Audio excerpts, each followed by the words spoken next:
네. 네. 예. 자, 반갑습니다. 예, 반갑습니다. 예. 지난주에 이어서 이제 세 번째 귀납법적 성경 공부 방법 시간입니다.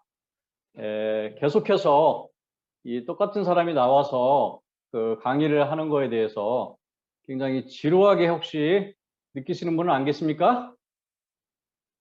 네. 대답이 없는 거 보니까 지루한 분도 계시는 것 같아요. 안 계십니까? 없습니다. 없습니다. 간단한 대답은 이게 스페이스바를 많이 활용해 주세요. 그래서 하여튼 지난번에도 얘기했듯이 프로 선수는 이 반복에 지루해하지 않습니다. 그래서 왜 그렇습니까? 큰 목표가 있기 때문이죠. 높은 목표가 있기 때문에 이 프로 선수들은 반복하는 걸 지루해하지 않고 지치지 않습니다. 그런 마음으로 끝까지 잘 감당했으면 좋겠습니다. 네. 우리 BBB에는 이 세 가지가 특별한 게 있어요. 그리고 세 가지 특별한 게 없는 게 또 있어요.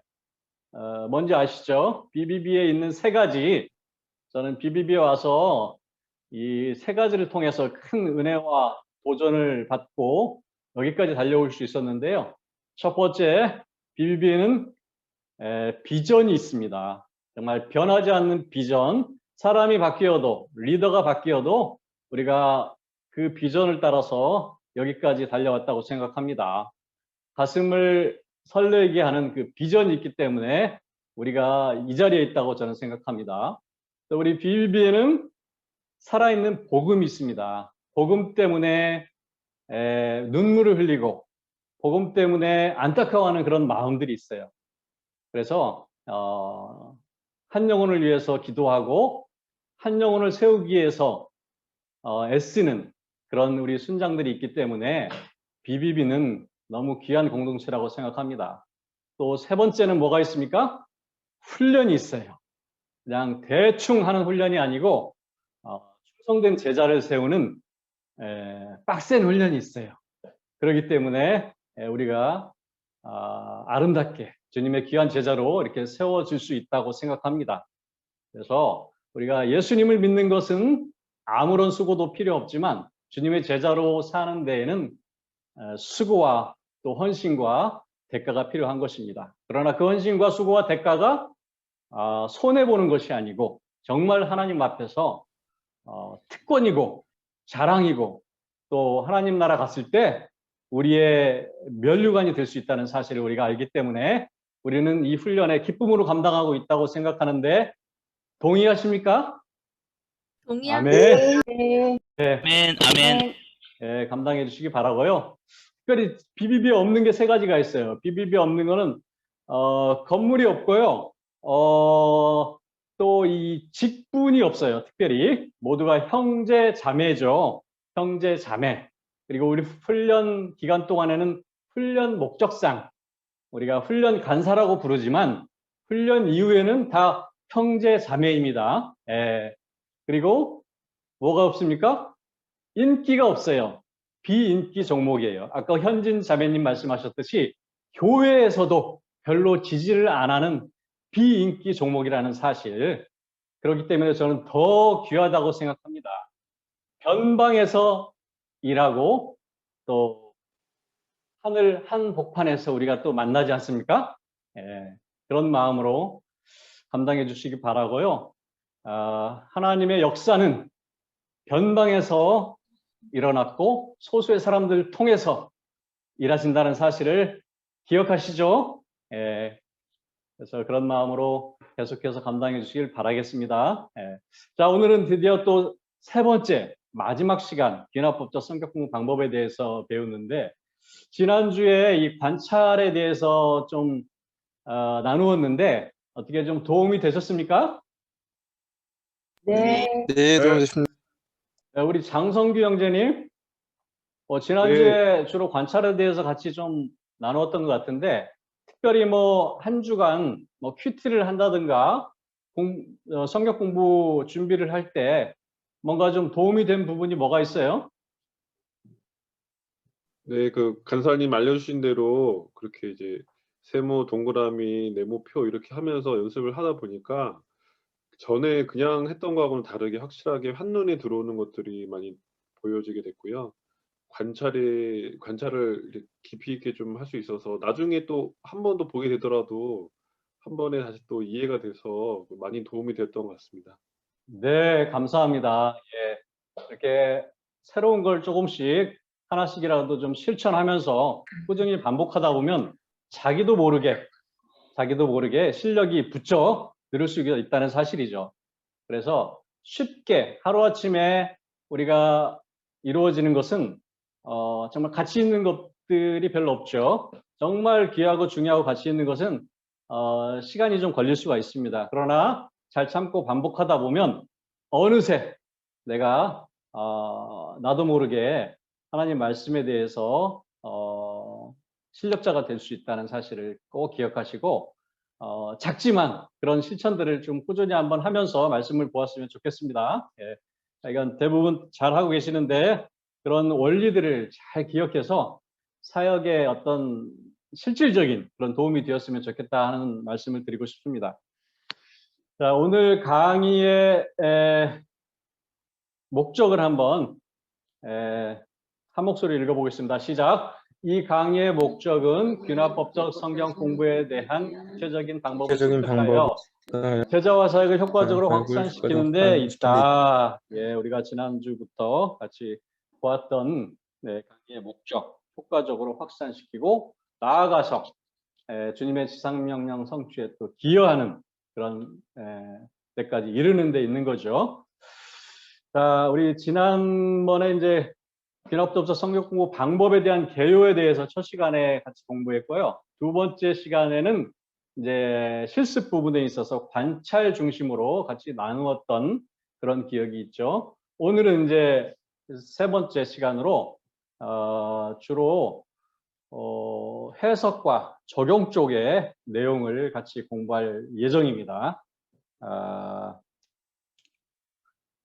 자, 우리 균합법적 성경 공부는 크게 세 단계가 있는데 이 세 단계 중에서 어느 단계가 가장 중요하다고 그랬죠? 최지선 자매님. 관찰입니다. 왜 그렇습니까? 관찰을 성경에 있는 그대로 관찰을 잘해야 바른 해석과 적용이 나오기 때문입니다. 네, 맞습니다. 예, 관찰. 제대로 이제 대답을 하셨는데 적용도 중요합니다. 그러나 이제 관찰이 제일 많은 시간이 어떻게 보면은 필요할 수도 있어요. 그래서 관찰을 통해서 도대체 성경 말씀이 뭐라고 이야기를 하는지를 알아야지 거기에 맞는 적용이 나오는 거죠. 그래서 관찰을 제대로 안 하면 느낌대로 뭔가 내가 좋아하는 그 말씀만 딱 꽂혀가지고 그 말씀을 가지고 이렇게 적용하는 그런 경우가 있어서 이 본문이 도대체 우리에게 말씀하는 게 무엇인지를 전체적으로 알고 그 가운데 특별히 마음에 와닿는 부분을 가지고 적용한다면 오류를 줄일 수가 있는 거죠. 그런 차원에서 우리가 관찰이 중요하다라고 이제 말씀을 드리는 거죠. 자, 오늘은 이제 두 번째 시간 해석인데요. 해석도 중요합니다. 그러나 이제 해석이 잘못됐을 때도 큰 문제가 생길 수가 있기 때문에 이 해석이 무엇인지, 해석을 어떻게 하는지 다시 한번 여러분이 알고 있는 그런 내용들이 있겠지만 기초를 새롭게 다진다는 측면에서 이 해석에 대해서 같이 한번 살펴보도록 하겠습니다. 자, 해석이란 여러분의 교재 206페이지에도 나오는데요. 성경 본문이 무엇을 의미하는가? 자, 관찰은 성경 본문이 무엇을 말하는가라면은 성경 본문이 이야기하고 있는 내용 중에서 잘 이해가 안 가는 부분이 있어요. 그 뜻이 무엇인지, 그래서 그 당시에 저자가 있고 독자가 있지 않습니까? 우리 보면은 빌립보서 같은 경우는 저자가 누구예요? 사도 바울이고 독자는 누구예요? 빌립보 교회지 않습니까? 그 당시에 저자의 의도가 있다는 거죠. 그리고 그 당시 독자에게 주려는 그 메시지, 뭐 이런 것들에 대해서 우리가 잘 파악하는 게 바로 이제 성경 해석의 목적이라고 볼 수가 있죠. 성경의 원 저자는 누구예요? 원자전은 하나님이 한 분이세요. 하나님이시지만 인간 저자를 통해 가지고 하나님께서 그 당시 독자들에게 말씀하고 있는 게 바로 성경이죠. 그 성경이 바로 이제 오늘날 우리에게 또 어떻게 말씀을 하고 있는지를 우리가 찾아내고 또 그 의미를 발견하는 게 바로 이제 해석이다. 그래서 관찰만으로 그 뜻이나 의미를 알지 못할 때 이 해석이 필요한 거예요. 관찰을 했는데 이 본문 내용이 다 이해가 돼요. 뭐 이해가 안 가는 내용이 하나도 없어요. 그럼 굳이 해석할 필요가 있을까요? 없죠. 그런 것처럼 이 관찰을 했는데 어떤 단어의 뜻이나 어떤 내용의 의미들을 잘 이해하지 못할 때 이 해석이 필요하다는 사실. 자, 그 다음에 다시 한번 정리하는 차원에서 관찰과 해석의 공통점. 제가 여러 번 말씀드린 기억이 있는데요. 관찰과 해석의 공통점은 뭡니까? 결국은 본문의 내용을 잘 이해할 수 있도록 하는 것. 그게 관찰과 해석의 공통점이에요. 그래서 저자의 의도가 무엇인지를 정확히, 최대한 정확히 잘 파악하는 것이 관찰과 해석의 공통점이다. 그리고 끝으로 그 관찰과 해석 내용을 누구나 공감할 수 있는 객관성이 있어야 돼요. 그래서 주관적으로 관찰 해석하면 안 된다는 것이 제일 중요한 부분이죠.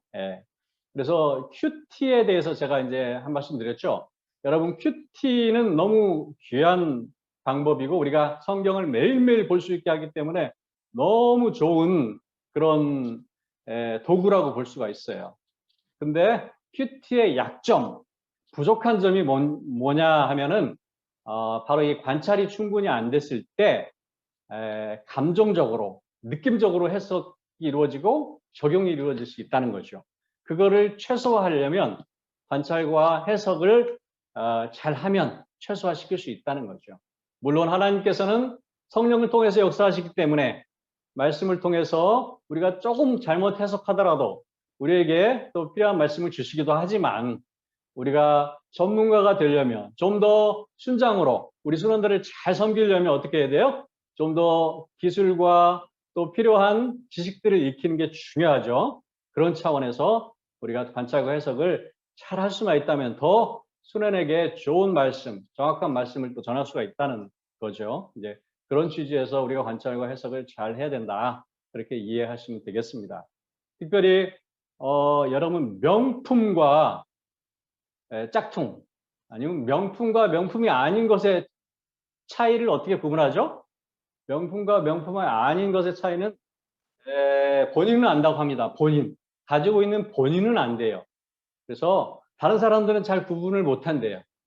그래서 비가 올 때 그 명품은 이게 가슴에 이렇게 품고 가고 짝퉁은 이렇게 머리에 쓰고 이렇게 간다. 그래서 그걸 보고 이렇게 명품과 짝퉁을 구분할 수 있다고 합니다. 근데 그 차이는 뭡니까? 작은 차이라 그러죠. 바느질이나 이음새 이런 작은 차이. 그 작은 차이가 명품과 명품이 아닌 것을 구분한다고 합니다.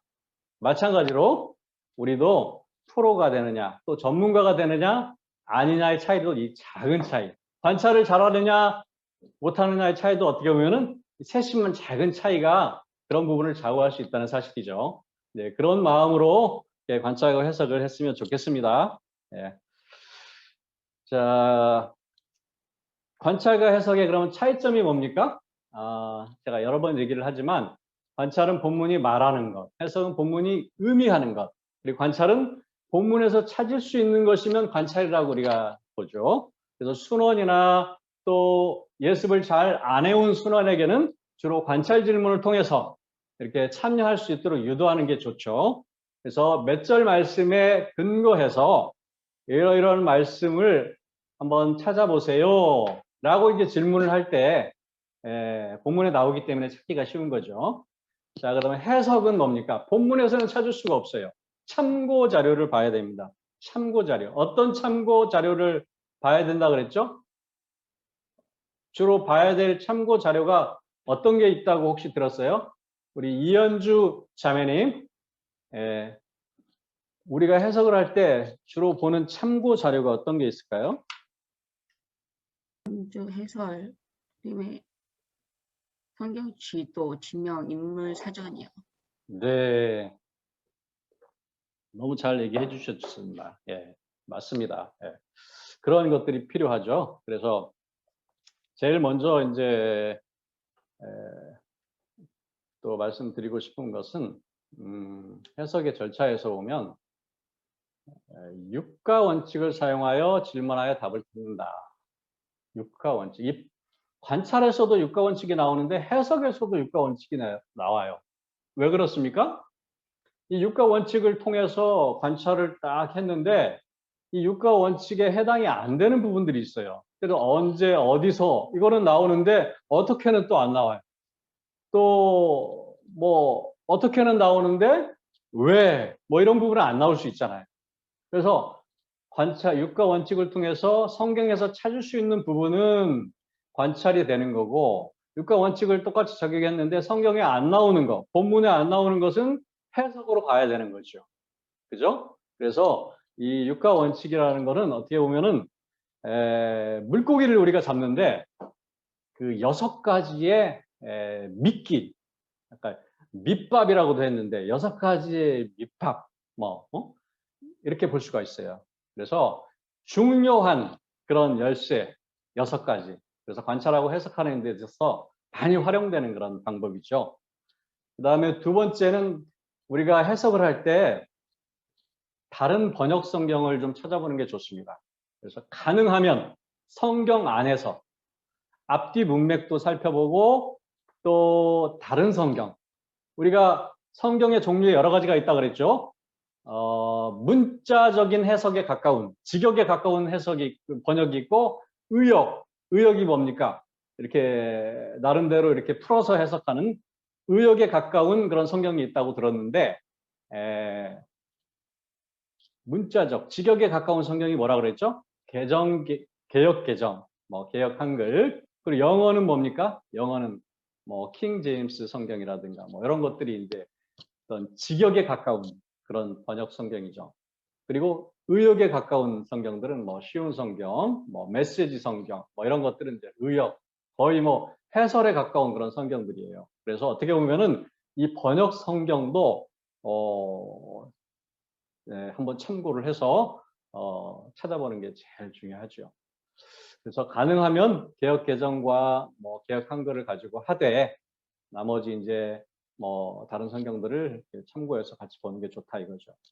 그 다음에 그래도 잘 이해가 안 되는 부분이 있다면 주요 단어나 용어 이런 것들은 성경사전을 통해서 또 찾아본다든가. 그리고 끝으로 문화적, 역사적 이런 배경들에 대해서는 성서 지도를 많이 좀 활용하시고 주석 이런 거보다는 이제 개론서, 각 성경마다 이 개요에 대해서 설명되어 있는 그런 주석들이 있죠. 그 정도 이렇게 참고하면 좋다. 이렇게 저희가 말씀드리고 싶고요.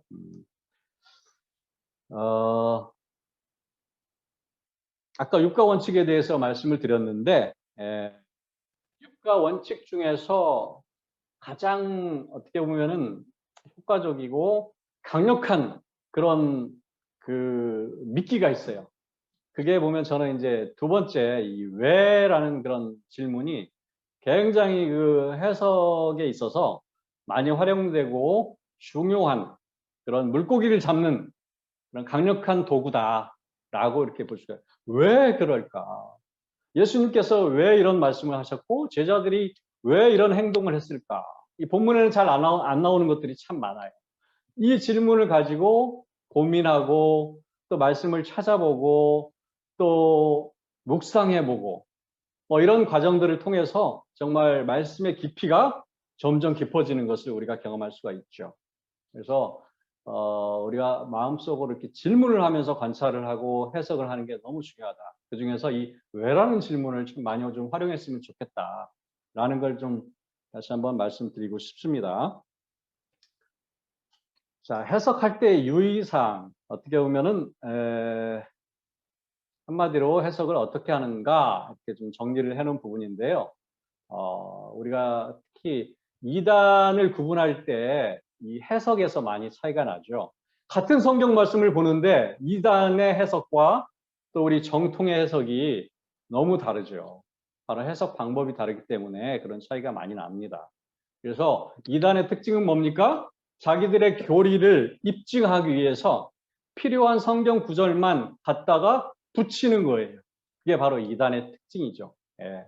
성경을 모르거나 이렇게 균합법적으로 성경을 이해하지 못하면 이단에 넘어가는 것은 10중 8구 넘어갑니다. 예. 왜? 다 성경 말씀을 가지고 이야기하기 때문에 맞는 것 같아요. 그러나 이 성경의 흐름과 이런 성경의 내용들을 제대로 이해하지 못하기 때문에 그냥 갖다 붙이면 다 맞는 걸로 이렇게 착각을 하는 거죠. 자, 그래서 성경을 해석할 때 첫 번째 제일 중요한 게 뭐냐? 성경적으로 해석해요. 성경에 근거해서. 예. 그래서 예를 들어서 어떤 특별한 용어나 단어나 내용을 이해할 때 다른 성경에서는 어떻게 이 부분을 이야기하고 있는지. 예를 들어서 육체라는 표현을 빌립보서에서 이렇게 썼으면 이 육체라는 단어가 다른 성경에서는 어떤 뜻으로 쓰였는지, 몸이라는 뜻으로 쓰였는지, 세속이라는 뜻으로 쓰였는지, 뭔가 인간의 어떤 육체적인 본능의 의미로 쓰였는지, 또 사도 바울은 서신서에서는 그런 어떤 뜻으로 쓰였는지, 뭐 이런 것들을 성경 안에서 찾는 게 가장 좋은 방법이에요. 그래서 복음서 안에서 또 찾고 서신서에서 찾고 하면서 저자가 같은 단어를 어떤 뜻으로 쓰였는지를 찾으면 그 단어의 의미가 좀 더 분명해지죠. 우리가 영어를 공부할 때 그 영어 단어를 몰라도 그 뜻을 이해할 수 있는 이유가 뭡니까? 전후 문맥을 비교하고 앞뒤 이렇게 문맥 내용을 살펴보면 그 의미가 어떤 의미인지를 대충 알 수가 있는 것처럼 어떤 특정한 단어를 이해할 때 항상 이 문맥과 다른 성경에서 어떻게 이야기를 하고 있는지를 살펴보면 대부분 이렇게 이해가 된다 이 말씀이죠. 그래서 우리가 성경에 근거해서 바라보는 게 제일 좋고, 두 번째는 문자적으로. 이게 문자적이라는 표현이 가능하면 성경에 나오는 문자 그대로 이제 해석을 하려고 해야 된다는 뜻이에요. 이단의 대표적인 특징이 뭡니까? 이 문자적인 것을 거의 무시합니다. 대부분 비유로 해석해요. 비유. 예. 비유로 다 풀어내요. 모든 것들을. 그래서 제가 한때 저도 이단에 잠깐 들어간 적이 있었어요. 우리 BBB 만나기 전에 교회에서 한 10여 년 청년부 리더도 하고 뭐 하는데 성경에 대해서는 제가 아는 게 너무 없었어요. 그래서 창피하잖아요. 이제 교회 생활을 계속 해야 되는데 누가 뭘 물어보면 제대로 답변이 안 돼요. 체계적으로 말씀을 배우지 않았기 때문에 제대로 출력이 안 되는 거예요. 그래서 좀 성경을 배우고 싶다 그러는데 교회에서는 별로 이렇게 성경을 제대로 가르쳐 주지는 않았어요. 주로 청년부 예배, 뭐 성경 공부 시간이 있긴 했지만 정말 형식적으로 갖고 그냥 2부 순서 중심으로 거의 성경이 청년부가 운영이 됐기 때문에 이 성경 공부에 대한 그런 사모함이 있었어요. 그래서 제가 사실은 어떤 한 분의 권유로 잠깐 이단에 들어가서 말씀을 배운 적이 있어요. 그랬더니 너무 신기한 거예요. 모든 게 그냥 딱딱 떨어지는 거예요. 그래서 특히 이 비유로 다 풀어내는 거예요. 비유로. 그러면서 예수님이 재림하실 때 구름 타고 오셨다고 그러잖아요. 오신다고 그랬잖아요. 이 구름을 사람으로 다 비유로 풀어내는 거예요. 그러면서 결국은 이 구름이 어떤 특정한 사람을 이야기하는 겁니다. 그래서 그 교주가 그 이단의 그 교주가 자신이 그 재림 예수라는 것을 강조하기 위해서 바로 이 구름을 사람으로 해석을 해가지고 자기가 재림 예수라는 것을 나중에 교리적으로 풀어내더라고요. 그래서 나중에 제가 이제 교회에 와서 성경 공부를 하면서 잘난 체를 좀 하느라고 몇 가지를 이야기를 했더니 나중에 그 성경 공부 끝나고 나서 전도사님 한 분이 끝나고 잠깐 저를 보자는 것이에요. 그래서 전도사님과 많은 시간을 이야기를 하면서 제가 많이 잘못됐다는 것을 그때 깨달은 적이 있습니다. 여러분, 그때 그 전도사님을 만나지 않았다면, 그 많은 시간 그분과 이야기를 하지 않았다면 아마 저는 이 BBB에서 저를 볼 수가 없을 거예요.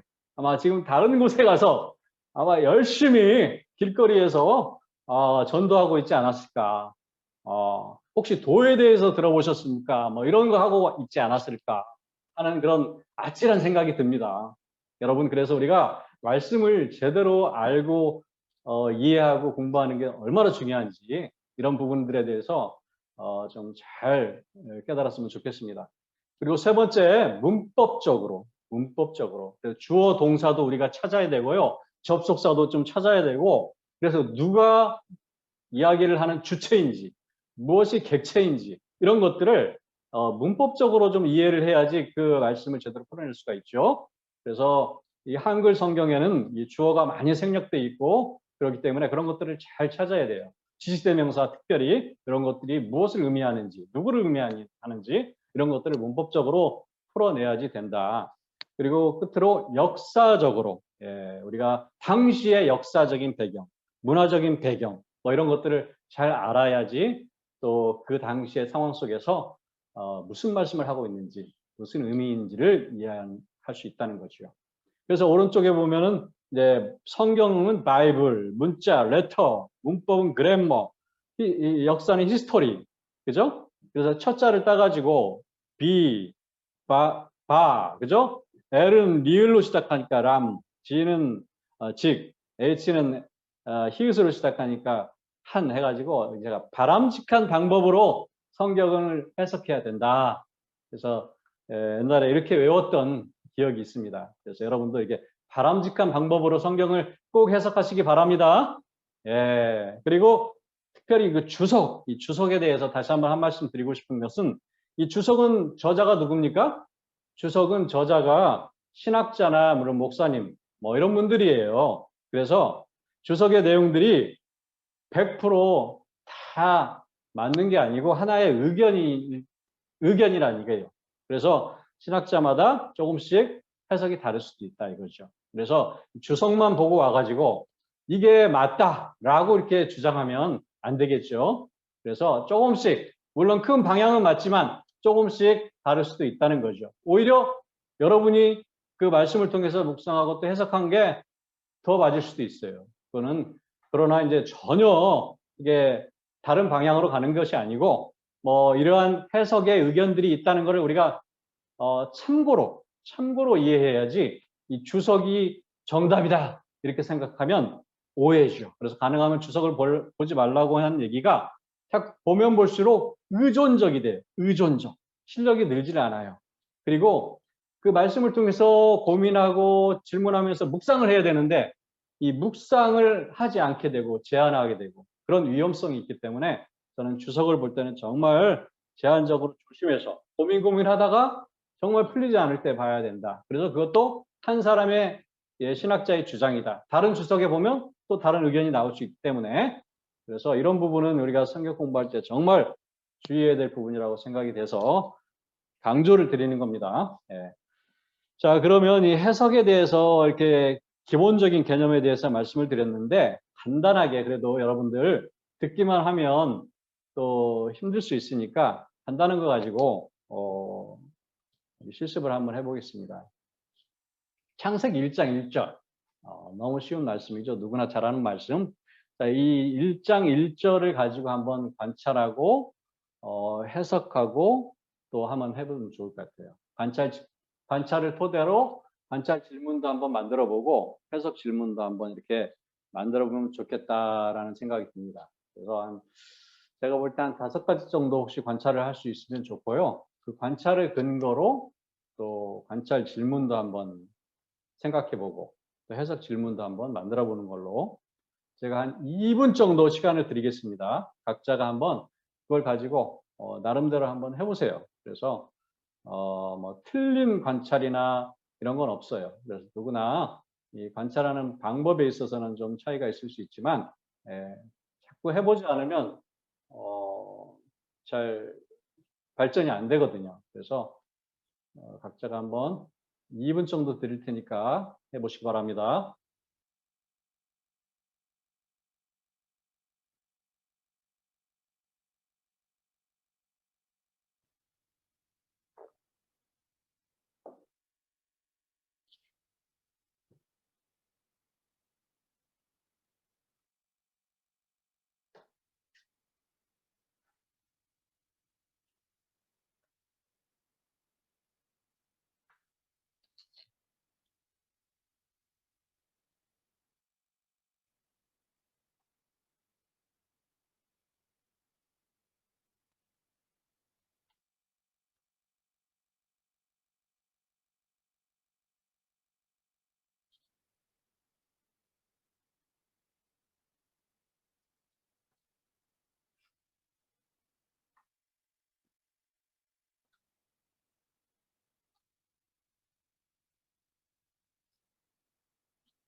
네, 정리하겠습니다. 네.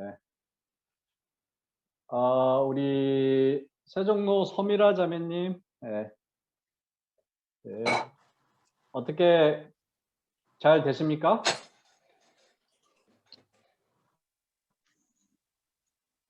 소리가 안 들리나요? 네, 예, 어떻게 잘 돼요? 좀 어렵긴 한데 제가 예. 찾은 걸 예, 말씀드려요. 한번 말씀해 주시죠. 예. 관찰 질문으로 천지는 언제 창조되었나요? 천지를 창조하신 분은 누구신가요? 하나님이 하나님께서 무엇을 창조하셨나요? 또 천지를 어떻게 창조하셨나요? 이렇게 해봤고요. 해석 질문은 태초는 언제를 의미할까? 관찰 부분만 관찰, 먼저 네. 하시죠. 예. 네. 관찰 네 개 정도 질문을 만들기 전에 네. 제일 중요한 관찰을 먼저 해야 돼요. 아, 관찰 질문을 먼저 만드는 것보다 질문을 던지면서 관찰을 먼저 해야지 그 관찰한 거를 보면 사실 질문이 저절로 나오거든요. 관찰을 잘하면 관찰 질문도 만들기 쉽고 해석 질문도 만들기 쉽다. 그래서 제일 중요한 게 제가 관찰이라 그랬죠. 관찰만 잘하면 자연스럽게 관찰 질문 만들고 해석 질문도 나오기 때문에 굳이 이렇게 물론 이제 질문을 던지면서 관찰을 하는 거죠. 그런 질문을 던지면서 그래서 관찰이 먼저 좀 나왔으면 좋겠어요. 관찰. 네. 혹시 잘하셨는데 관찰만 그러면 한번 해보죠. 관찰. 우리 이재인 간사님 팀의 반장님 누구예요? 우리 반장님만 오늘 한번 시켜봐야 되겠다. 반장님 누구십니까? 자기 소개해 주세요. 반장님 나와라 오바. 최지선 자매님 반장 같은데. 최지선 자매님 반장이에요? 본인이 반장인지 잘 모르나 봐요? 그렇구나. 야, 각자가 뭐 다 반장처럼 섬기시니까 반장인지를 모르는 경우도 있네요. 자, 좋습니다. 어쩔 수 없어요.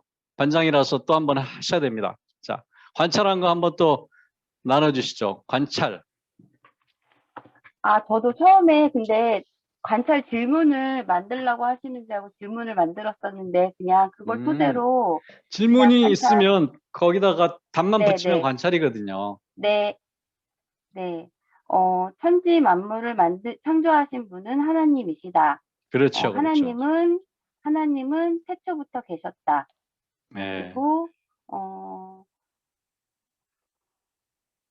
하나님은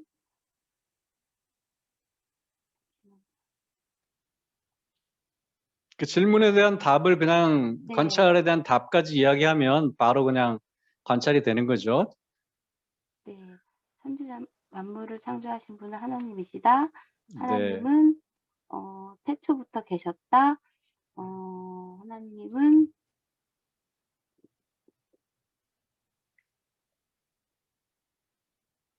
천지 만물을 태초에 창조하셨다. 네, 그렇죠. 네, 다 동의가 되죠. 하나님은 태초부터 계셨다. 어떻게 보면 정확하게 얘기하려면 태초 이전부터 계셨다. 그죠? 이렇게 해도 좋을 것 같고요. 자, 잘하셨어요. 자, 관찰을 잘 하면은 저절로 관찰 질문이 나온다라고 말씀을 드렸는데, 누가 한 번만 더 해볼까요? 우리 형제님 중에 누가 할까요? 우리 김진수 간사님 팀의 반장님. 김진수 간사님 팀의 반장님. 반장님이 안 하시면 김진수 간사님이 하셔야 되니까 제가 하겠습니다. 빨리. 예. 먼저 관찰 질문은요. 천지를 창조하신 분은 누구십니까? 그리고 하나님께서 창조하신 것은 무엇입니까? 그리고 하나님께서 태초에 무엇을 행하셨습니까? 그리고 하나님께서 천지를 언제 창조하셨습니까?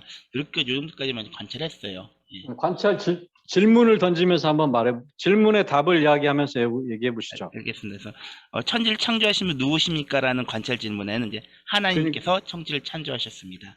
그러니까 천지를 창조하신 분은 하나님이시다. 이러면 네. 관찰이 되는 거거든요. 네. 그러니까 관찰을 할 때 어떻게 보면 질문을 던지면서 제가 관찰을 하라고 한 의미가 네. 천지를 창조하신 분은 하나님이다. 이게 이제 관찰로 나와야지 질문이 여기서 바로 나오잖아요. 천지를 창조하신 분은 하나님이다. 그죠? 예. 그러니까 관찰 질문과 관찰이 계속 반복적으로 이렇게 마음속으로 질문을 던지면서 관찰을 하는 거예요. 네. 그죠? 네. 특히 육가 원칙을 중심으로 처음에 시작하는 게 좋다. 네. 그죠? 그리고 떠오르는 질문들 뭐 이런 것들을 또 추가하면 더 좋다. 네. 뭐 그런 말씀을 드린 것 같은데. 예. 자, 그래서 질문 말고 그러면 그냥 관찰. 네. 관찰을 이야기했어요. 질문을 이야기하는 게 아니고 관찰을 얘기하는 거예요, 지금. 네. 예. 관찰은 천지를 창조하신 분은 하나님이십니다. 그렇죠. 이게 관찰이죠. 예. 네. 하나님께서 창조하신 것은 천지입니다. 그렇죠. 예. 그리고 하나님께서는 태초에 무엇을 행하셨냐면 천지를 창조하셨습니다. 예. 네. 그리고 하나님께서는 천지를 언제 창조하셨냐면 태초에 창조하셨습니다. 예. 그러니까 하나님은 천지를 태초에 창조하셨다. 뭐 그러면 되죠. 예. 네. 언제 창조하셨냐면 이거는 이제 관찰 질문이 되는 거죠. 예. 네. 그래서 중요한 기본적으로 관찰 질문을 만들기 전에 관찰을 먼저 잘 해야 돼요. 관찰한 다음에 관찰 질문을 만드는 거다. 그죠? 그 관찰 질문이 나오고 그 관찰에 대한 답이 저절로 나오잖아요. 질문을 던지면. 예, 그 다음 단계는 이제 거기서 해석을 찾아내는 게 해석. 모르는 단어나 모르는 그런 의미들이 있잖아요. 그죠? 예. 그게 이제 그 다음 단계로 넘어가는 거다라는 거죠. 자, 그러면 한 분만 더 해볼게요. 송경술 간사님, 순회 반장님. 네, 여기 반장님 안 계세요? 오늘 지금 업무 중입니다. 아, 업무 중에. 그러면은 송경술 간사님 중에 반장 말고 혹시 찬양부장, 예, 찬양부장 계세요? 찬양부장은 따로 안 했고요. 광고, 아, 그러면 기도부장. 예. 기도부장 수고를 많이 해주시는데 어느 분이십니까? 네, 접니다. 누구십니까? 접니다. 박정. 예. 네. 박정기 우리 형제님, 또 간증도 너무 은혜롭게 잘 해주셨는데 한 번 더 관찰만 한번 관찰 앞서서 정리해 주시죠. 앞서서 하신 분들하고 거의 동일한데요. 예, 동일하지만 한 번 더 얘기해 주시죠. 네. 천지를 창조하신 분은 누구인가? 하나님이시다. 그러니까 누구인가는 관찰 질문이고요. 그죠? 관찰을 그냥 관찰의 요령은 하여튼 단문으로, 그죠? 단문으로 하고 질문 형식으로 이렇게 관찰을 하면 좋다. 뭐 네. 그런 말씀을 드립니다. 천지가 창조된 때는 태초이다. 그렇죠. 잘하셨네, 맞아. 천지 때에 대해서 벌써 관찰을 하셨잖아요. 언제라는 질문을 던지면 천지를 창조한 때는 언제인가 이렇게 관찰 질문 만들기 쉽잖아요. 근데 이 내용을 보고 먼저 천지를 창조한 때는 태초이다 이렇게 그 마음속으로 이 육가 원칙을 던지면서 관찰을 하면 딱 잘 나왔습니다. 자, 또 뭐가 있을까요?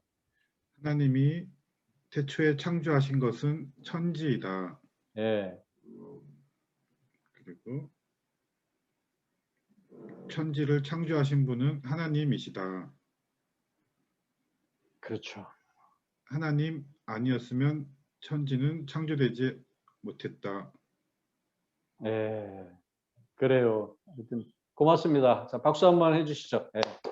자, 예. 그렇게 애를 쓰는 모습이 너무 좋은 것 같아요. 이렇게 자꾸 좀 이렇게 반복해서 하다 보면 좋은 그런 관찰이 이루어지거든요. 하루아침에 되는 건 아닌 것 같고요. 요령을 잘 생각하면서 가능하면 단문으로, 그죠? 예, 주어 동사가 하나 나오는 그런 단문으로 이렇게 만들려고 자꾸 하면 좋을 것 같아요. 자, 제가 한 내용 또 여러분의 사실 교재에도 이제 나오긴 하는데 이게 이제 관찰을 이제 육가 원칙을 던지면서 이렇게 하는 거예요. 하나님이 천지를 창조한 때 언제냐? 태초이다. 하나님이 창조한 때는 태초예요. 그래서 이 태초를 좀 강조하기 위해서 이렇게 때를 가지고 또 관찰을 한 거고, 그 다음에는 천지를 창조하신 분은 누구신가? 뭐 이렇게 질문을 만들 수가 있겠죠. 천지를 창조하신 분은 하나님이시다. 이게 먼저 이제 관찰이 되죠. 대부분 주어가 이제 어떤 행위의 주체가 주어잖아요. 주어를 찾으면 이 주체가 나오는 거거든요. 목적어를 찾으면 객체가 나와요. 객체는 뭐냐? 대상이잖아요. 대상. 하나님이 무엇을 창조했어요? 바로 천지를 창조하셨잖아요. 하나님이 창조의 대상, 객체. 물론 하나님이 천지를 창조했다 이렇게 해도 틀린 말은 아닌데 뭔가 이렇게 육가 원칙에 의해서 이런 표현을 쓰는 거예요. 주체 내지는 객체, 창조하신 분, 창조의 대상 이런 단어를 쓰면 이 내용들이 좀 더 분명해지거든요. 하나님이 창조의 대상은 천지, 그리고 하나님이 천지를 만드신 방법, 언제 어디서 누가 어떻게 방법이잖아요. 하나님이 천지를 어떻게 만들어져요? 창조를 통해서다. 그죠? 그리고 하나님은 어떤 분이에요? 누가, 그죠? 천지를 창조하신 분이다. 인물에 대해서 또 우리가 관찰하면 그 인물이 어떤 분인지를 쫙 또 여러 가지를 관찰할 수가 있겠죠. 그래서 이 관찰이 먼저 사실 돼야지 관찰이 안 된 상태에서 그 다음 단계로 넘어가면 놓치기 쉬운 부분들이 참 많이 나와요. 그래서 끊임없이 질문하면서 육가 원칙을 질문하고 또 생각나는 질문들을 통해서 이렇게 관찰 내용을 먼저 정리하는 게 제일 중요합니다. 예. 이게 나와야지 질문을 만들기가 너무 쉬워요. 예. 이거 보면 그냥 질문이 저절로 나오지 않아요? 이거 보면은 질문 만드는 건 너무 쉽잖아요. 그죠? 그냥 앞부분만 해서 창조한 때는 언제인가? 분은 누구인가? 창조의 대상은 무엇인가? 그죠? 사람이면 누구인가지만 대상이니까 이제 무엇인가? 천지를 만드신 방법은 또 무엇인가? 또 무엇을 통해서인가? 뭐 이런 식으로 이제 질문 만드는 건 너무 쉽잖아요. 그리고 하나님은 어떤 분인가? 이 본문에서 하나님은 어떤 분인가? 그죠? 그래서 이런 내용들을 가지고 어떻게 보면은 단락별로, 장별로 똑같아요. 이거는 한 구절만 가지고 하지만 어떤 장에서, 단락에서 이런 주제를 가지고 내용을 쫙 정리하면 이 본문 내용이 머릿속에 잘 정리가 돼요. 그래서 여기에서 하나하나 또 모르는 단어가 있다면 그걸 가지고 해석 질문을 만들어야 돼요. 그러니까 해석을 하기 전에 해석 질문이 나와야지 해석이 되는 거예요. 관찰 질문은 관찰을 통해서 나오지만 해석은 해석 질문이 먼저 나와야지 해석을 할 수가 있어요. 질문이 없는데 어떻게 해석을 해요? 다 이해가 되는데. 그래서 이걸 보면서 이제 해석 질문을 이제 한번 만들어 보는 거죠. 예. 우리 백사목 간사님 순회 반장님, 이걸 보시고 해석 질문을 다시 한번 말씀해 주시죠. 백사목 간사님 네, 순회. 저 김광미 훈련생입니다. 네, 김강희 훈련생님. 네. 해석 질문 좀 만들어 주세요. 네. 저는 해석 질문을 만들려고 했는데 말씀이 잘 이해되긴 했지만 이게 자연이 생겨난 것은 아니다라는 걸 말하고 싶어서 창조의 의미는 무엇인가요? 라고를 해석을 했는데 아니, 해석 질문만 만드세요. 네. 네. 그 의미는 이제 우리가 성경에서는 찾을 수 없는 부분일 수도 있고 뭐 우리가 상식적으로 알고 있는 내용이긴 하지만 또 참고 자료를 볼 필요도 있거든요. 네. 천지를 창조하시는 분은 누구신가요? 라고. 그 부분은 이제 하나님이라고 답이 나오잖아요. 그죠? 네. 본문에서 알 수 있죠. 또 뭐가 있을까요?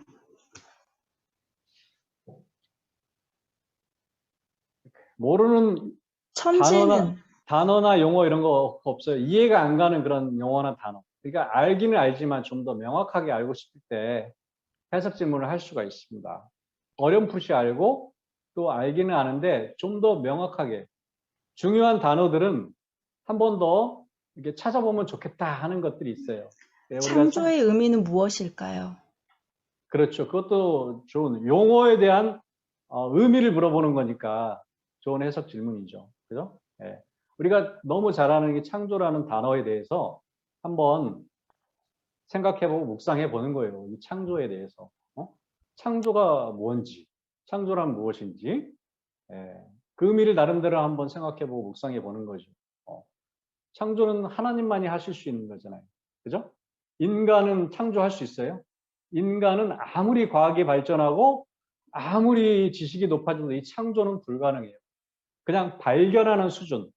인간과 하나님의 근본적인 차이가 이 창조 아닙니까? 하나님만이 신의 영역이 창조하는 거예요.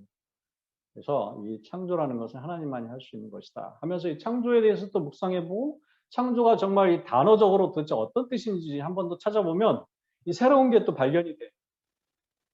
우리가 막연히 알고 있는 개념하고 또 다른 뜻이 나올 수도 있고. 자, 그런 의미에서 좋았던 것 같고요. 우리 이은남 간사님 순회 반장님 누구십니까? 얘기를 해주세요. 이름을 안 보이니까요. 좋은 것 같습니다. 전 것 같아요. 편은경 자매님 이게 이야기를 하면 어느 분인지 잘 딱 안 들어와서 제가 그분을 찾아야 되거든요. 이름을 보고.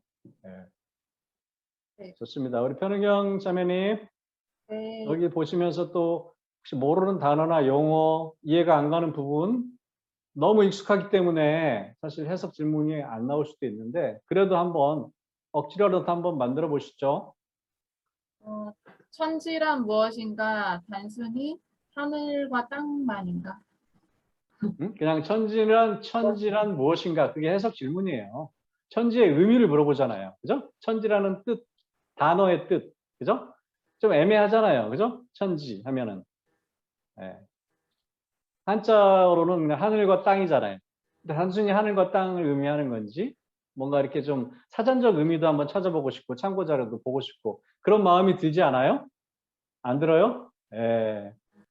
보다 보면 이제 그런 생각이 드는 거죠. 자꾸 깊이 있게 들어가면. 너무 잘 아는 단어도 한번 의미를 찾아보는 그 의미에서 한번 질문을 만들어 보는 것도 좋아요. 또 하나만 더 해주실래요? 하나님이 태초는 언제인가? 그렇죠, 그렇죠. 태초라는 그런 의미, 태초가 도대체 언제인가? 그죠? 태초의 의미를 좀 더 좀 알았으면 좋겠죠. 여기서 어떤 중요한 단어들, 핵심 단어들을 가지고 한번 그 의미를 찾는 거죠. 대부분 오른쪽에 이렇게 질문을 했을 때 그 나오는 답에 대해서 주로 그걸 가지고 이렇게 접근하면 좀 더 해석 질문을 중요한 해석 질문을 찾는 데 도움이 되죠. 그죠?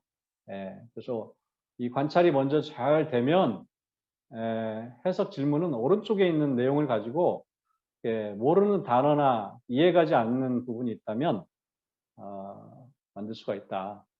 그런 거죠.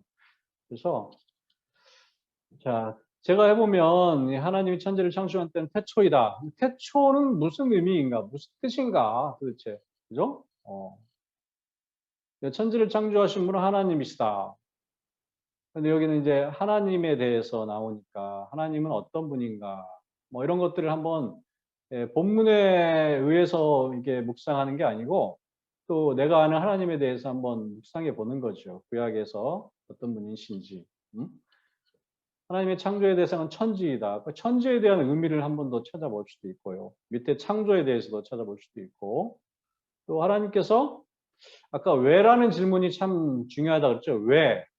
이 왜라는 단어를 많이 활용하면 이 대어를 낚을 수가 있어요. 이 왜. 그래서 육가 원칙 중에서 이 왜라는 질문은 굉장히 강력한 그런 도구가 된다. 왜 하나님이 천지를 창조하셨을까? 왜 하나님이 사람을 창조하셨을까? 그런 내용들은 이 본문에 안 나오거든요. 그러나 그는 묵상하면 굉장히 깊이 있게 들어갈 수가 있어요. 예, 묵상해보고 자꾸 고민해보면 왜 도대체 하나님이 천지를 창조하시고 또 인간을 왜 또 창조하셨을까? 뭐 이런 것들을 계속 반복해서 질문을 하면 깊이가 굉장히 깊어지는 거죠. 그래서 그런 질문들을 이렇게 만들어 보시면 됩니다. 아까 다 얘기하신 거예요. 언제 어디서 누가 무엇을 어떻게 인물까지.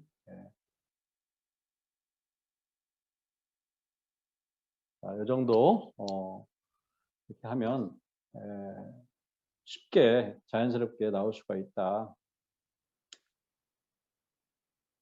자, 이해가 가시죠? 예. 그래서 해석 질문에 대한 이제 내용이 이렇게 태초는 언제를 의미하는가?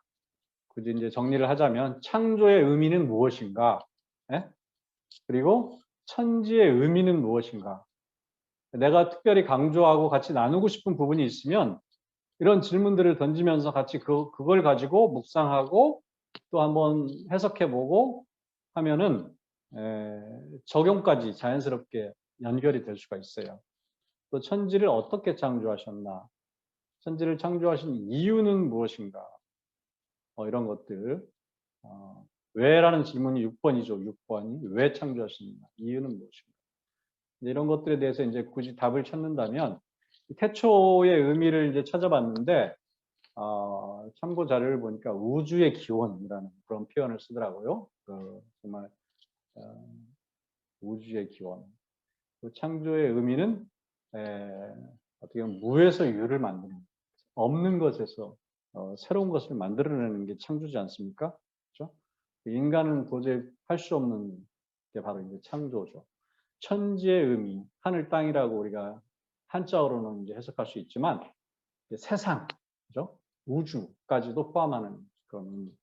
천지의 범위는 우주에 있는 모든 만물들 그리고 모든 피조 세계, 이 천지의 범위에 이제 들어가는.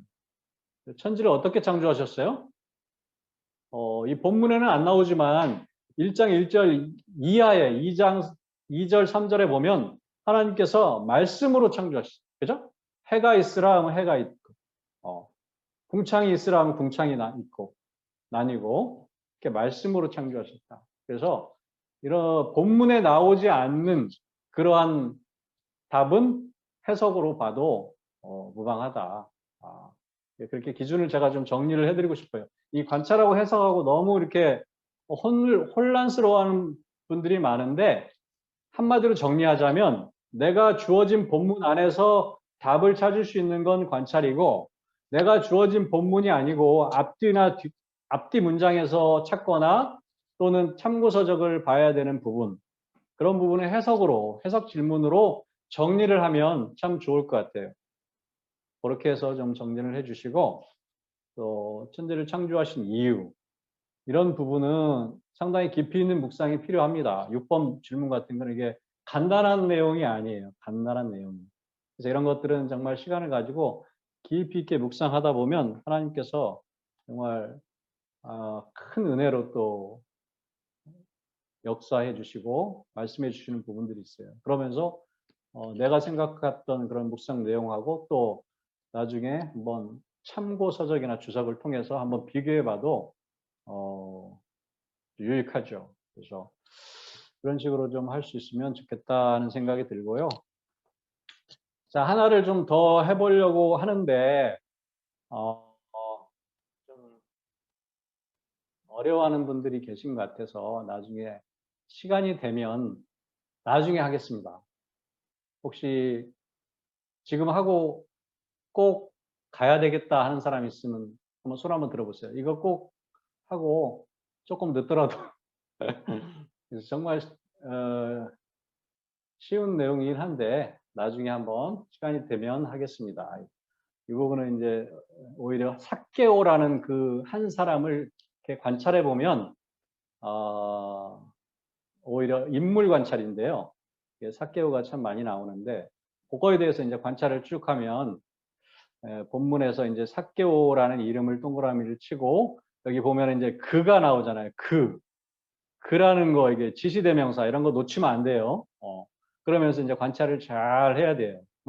내 소유, 뭐 이런 것들 잘 관찰을 해서 삭개오를 잘 찾아야 돼요. 이 속에서 관찰을. 그럼 삭개오의 특징들이 다 나와 있어요. 삭개오가 어떤 사람인지, 그죠? 직업도 나오고요, 그가 사는 거주지도 나오고, 또 성격도 나와요. 성격. 예? 예수님의 말씀에 어떻게 반응하는가를 보면 삭개오의 성격도 나와요. 예. 그런 것들을 이 속에서 발견할 수가 있는 거죠.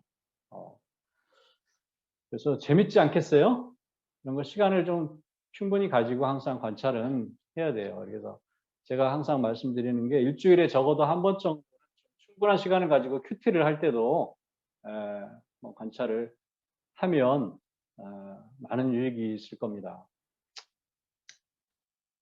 그래서 이렇게 관찰을 하면 이런 내용들이 주로 나오더라고요. 예. 직업도 나오고 집안도 나오고요. 호기심이 많고 키도 작고 성격도 급하고 또 예수님이 즉각 기쁘게 응답했고 또 죄인 취급 당했고 예수님 만난 후 재산 절반과 4배 이상 결단도 했고 또 예수님을 통해서 구원을 받았고 뭐 이런 내용들이 삭개오에 대한 모든 것을 이렇게 쫙 한번 정리를 해보면 이걸 가지고 이제 관찰 질문은 당연히 이제 삭개오의 거주지는 어디입니까? 하면 관찰 질문이 되는 거죠. 삭개오의 직업은 무엇입니까? 뭐 집안은 어땠습니까? 성격은 뭐 어땠는지, 신장은 어떻게 되는지, 뭐 이런 거 같이 이제 관찰 질문을 또 이렇게 같이 한꺼번에 답을 찾을 수가 있죠. 사람들로부터 어떤 평판을 받았는지, 그렇죠? 이런 것들. 그런 것들이 이제 관찰이 되는 거죠. 관찰 질문이 나오면 이제 그걸 가지고 또 해석 질문 또 찾을 수가 있겠죠. 해석 질문. 해석 질문이 어떤 게 있을까요? 보시면 오른쪽에 보면 여리고는 어떤 곳입니까? 뭐 여리고에 대해서 한번 성경 사전을 찾아보는 거예요. 그러면 이런 뭐 내용들이 이제 나오잖아요. 세리라는 직업은 어떤 직업인지, 그 당시 어떤 인식을 가지고 있었는지, 당시 세리는 재산을 어떻게 모았는지, 뭐 삭개오는 어떻게 예수님에 들었을까, 뭐 이런 것들, 이제 예수님 보기 위한 그의 행동, 뭐 이런 것들을 보면서 또 한번 정리해보고. 그래서 하여튼 이 해석과 관찰이 되면, 관찰이 되면 해석 질문을 만드는 것은 자연스럽게 나올 수가 있다 하는 거죠. 자, 참고해 주시고, 자, 그 다음 세 번째 적용에 대해서 또 한번 살펴보도록 하겠습니다. 적용이 무엇입니까? 적용이란 여러분의 교재 212페이지 보면 이렇게 정리되어 있죠. 오늘을 사는 나에게 어떤 의미가 되는지, 오늘을 사는 나에게, 다른 사람에게 아니고 나에게. 그리고 관찰과 해석을 통해서 이 말씀의 의미를 우리가 잘 깨달았지 않습니까? 그리고 난 후에 이제 말씀에 순종하는 것이다. 어떻게 보면 성경 공부의 궁극적인 목표라고 해도 과언이 아니죠.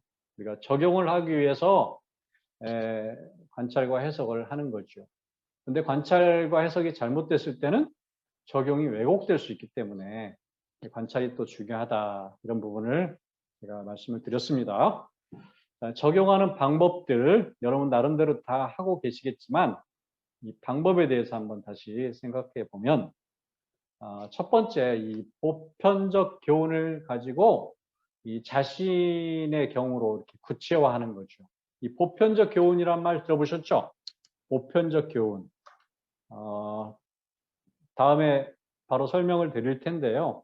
이 보편적 교훈은 예수님 당시 또 성경을 기록할 당시에 그 역사적인 상황, 문화적인 상황 이런 배경에서 말씀하시는 내용을 우리가 관찰 해석한 거 아닙니까?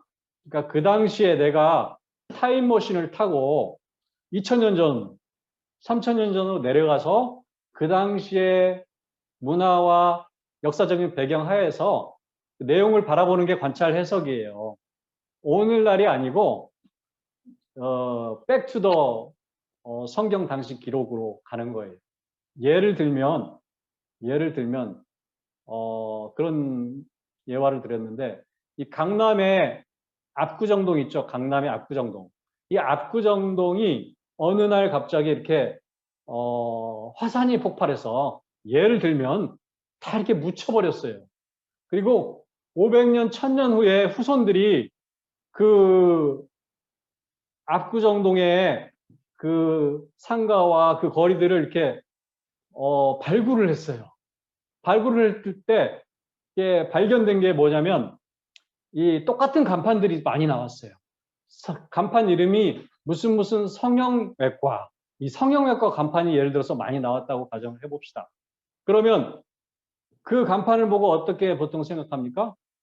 아, 그 당시 이제 500년, 1000년 후에 그 사람들이 이 강남의 압구정동에는 못생긴 사람들이 참 많았나 보다.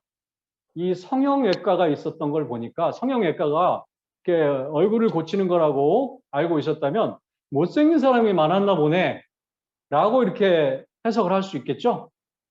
근데 그 당시 배경을 모르면 그렇게 되는 거죠. 이 강남이라는 도시가 어떤 도시였는지, 부자들이 많이 살았고 또 외모를 중요시했고 이런 문화적 역사적 배경을 모르면 이 잘못 해석할 수 있다는 거죠. 그래서 그 당시 상황 속에서 그 당시 말씀하고자 하는 그 메시지, 그 보편적인 교훈, 그거를 찾아내는 거예요. 그래서 보편적인 교훈이 아니고 어떤 지역적인 거 있잖아요. 예를 들어서 뭐 어떤 게 있을까요? 예배를 드릴 때 뭐 머리에 수건을 써야 된다. 뭐 종교적인 관습이잖아요. 그래서 그 종교적인 관습을 그 당시 관습을 지금에 적용을 해가지고 지금도 꼭 뭐 머리에 수건을 써야 된다든가 그런 식으로 적용하는 게 아니고 보편적인 교훈. 그 당시 저자가 사도 바울이 고린도 교회, 빌립보 교회에 하시고자 하는 그 메시지, 핵심 메시지, 그거를 찾아내는 거예요. 그걸 가지고 오늘날 나에게 그걸 적용시키는 거죠. 오늘날 나에게. 어떤 역사적인 그런 관습이나 이런 것들을 적용해서 하는 것이 아니고 그런 것들을 우리가 잘 이해를 해야 된다 이거죠. 예를 들어 성경의 인물 중에 뭐 아브라함도 그렇고 뭐 야곱도 그렇고 뭐 이렇게 결혼을 2번 했다 예를 들어서 그럼 오늘날에도 성경 말씀대로 살려면 결혼을 2번 해야 된다 이렇게 해석하는 사람이 있을까요? 문화적인 그 당시 관습, 결혼 관습 이런 것들을 그 당시 상황 속에서 그걸 이해를 해야지 그걸 그대로 갖다가 오늘날 내가 적용하면 잘못된 해석이 되고 왜곡이 되고 적용이 되는 거죠. 그래서 여기서 보면 보편적 교훈을 찾아내는 게 관찰 해석의 목적이다라고 이렇게 볼 수가 있죠. 그래서 이런 것들을 나의 경우로 구체화해서 적용하는 게 적용인 것이죠. 네. 그리고 우리의 영역, 적용 영역은 가정, 교회, 직장 이게 모든 영역이 돼야 되는 거예요. 어떤 특별한 영역에서만 그 원리가 적용되는 게 아니고 이 모든 영역에서 다 같이 적용될 수 있다는 거죠. 그리고 중요한 거는 이제 실천 계획. 여러분 많이 들어보셨죠? 4P라고 들어보시죠? Personal, Practical, Possible, Probably. Personal 뭐래요? 개인적으로. 예를 들어서 고린도전서 3장 16절을 공부하면서 어떤 한 순원이 이게 적용점을 같이 나누었어요. 아, 내가 하나님이 성전이구나. 내 몸을 잘 관리해야지. 아, 하나님께서 주신 몸을 잘 관리하자. 예를 들어서 이런 적용점을 했다고 생각해 봅시다. 그러면 이게 좋은 적용일까요? 아니죠. 그거는 좋은 적용이라고 볼 수가 없어요. 그래서 이 4P의 근거에서 내 개인적으로 다른 사람에게 적용하는 게 아니고 나 자신에게 프랙티컬, 실제적으로 그리고 몸을 예를 들어 잘 관리하려면 어떻게 해야 돼요? 뭐 예를 들어서 뭐 예를 들자면 몸무게를 좀 줄여야 되겠다든가 실제적인 그러한 계획이 나와야 되겠죠. 몸을 잘 관리하기 위해서. 그리고 possible, 이게 실천 가능해야 돼요. 몸무게를 줄이는데 어떻게 줄이냐? 얼마나 줄이는지. 뭐 실천을 하려면 구체적인 목표가 있어야 되잖아요. 그래서 뭐 예를 들어 6kg를 줄여야 되겠다. 뭐 4kg를 줄여야 되겠다. 뭐 이런 구체적인 가능한 그런 계획이 있어야 되는 거죠. 그리고 probably, 이게 평가가 가능해야 돼요. 이 적용은 내가 적용을 했는데 적용을 했는지 안 했는지 평가가 안 되면 이게 좋은 적용이 아니에요. 그래서 6kg를 감소하는데 예를 들어서 뭐 1년 내내 6kg를 감소할지 2년 동안 감소할지 그 평가가 가능해야 되는데 예를 들어서 뭐 3개월 안에 감축하겠다. 뭐 그랬으면 어떻게 됩니까? 매월 뭐 2kg씩 줄이겠다든가 뭐 이런 목표를 좀 구체적으로 세워놔야지 평가가 가능하다. 그래서 이 네 가지는 이 적용에 있어서 기본 원리거든요. 그래서 구체적인 그런 실천까지 나올 수 있는 적용이 돼야지 좋은 적용이다라는 거죠. 자, 방금 이야기한 그 보편적 교훈에 대해서 다시 한번 제가 좀 설명을 드리자면 하나님의 보편적 원리라고도 하고 일반적 교훈, 성경적 원리, 성경적인 진리라고도 이야기를 합니다. 여러분들이 이제 큐티 하면서도 사실 이 보편적 원리나 일반적 교훈 이런 것들을 실제로 찾고 적용으로 이어지는 걸로 알고 있어요.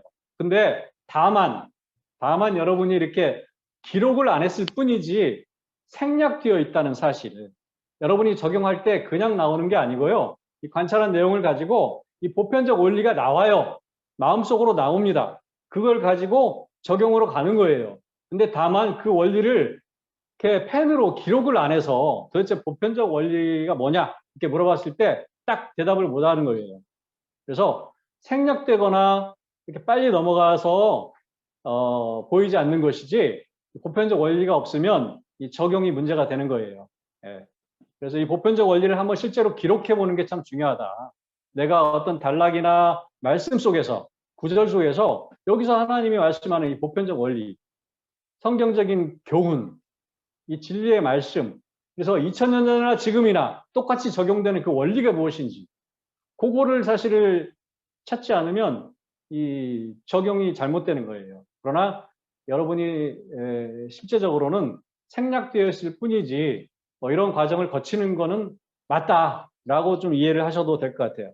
그래서 성경 당시에 시간, 공간, 인물, 문화 등을 보편화해서 오늘날에도 그대로 적용하는 그런 교훈이라는 사실이죠. 그래서 보편적 교훈을 만드는 방법은 한번 실습을 해 볼 텐데요. 항상 현재형으로 돼요. 현재형. 과거나 지금이나 똑같이 적용돼야 되기 때문에 현재형으로 하고 완전한 문장. 완전한 문장이라는 거는 이렇게 주어, 동사, 목적어 이런 것들이 들어가서 한 문장으로 이렇게 딱 정리가 돼야 돼요. 말씀하시는 내용이. 그래서 그 말씀 속에 그 메시지가 충분히 다 설명이 될 수 있는 그런 완전한 문장. 명령문이 아닌 서술문. 그리고 보편적 교훈은 다른 성경 말씀의 교훈과 위배되지 않아야 돼. 그래서 내가 예를 들어서 서신서를 봤는데 빌립보서를 봤는데 여기에 나오는 보편적 교훈하고 예를 들어서 뭐 사도행전에서 내가 찾아낸 그 보편적 교훈하고 서로 배치가 되거나 위배된다면 이거는 보편적 교훈이 아니에요. 성경 전체적인 흐름에서 다 보편 타당한 그런 진리의 말씀. 그게 바로 이제 보편적 교훈이라고 이야기를 하죠. 예.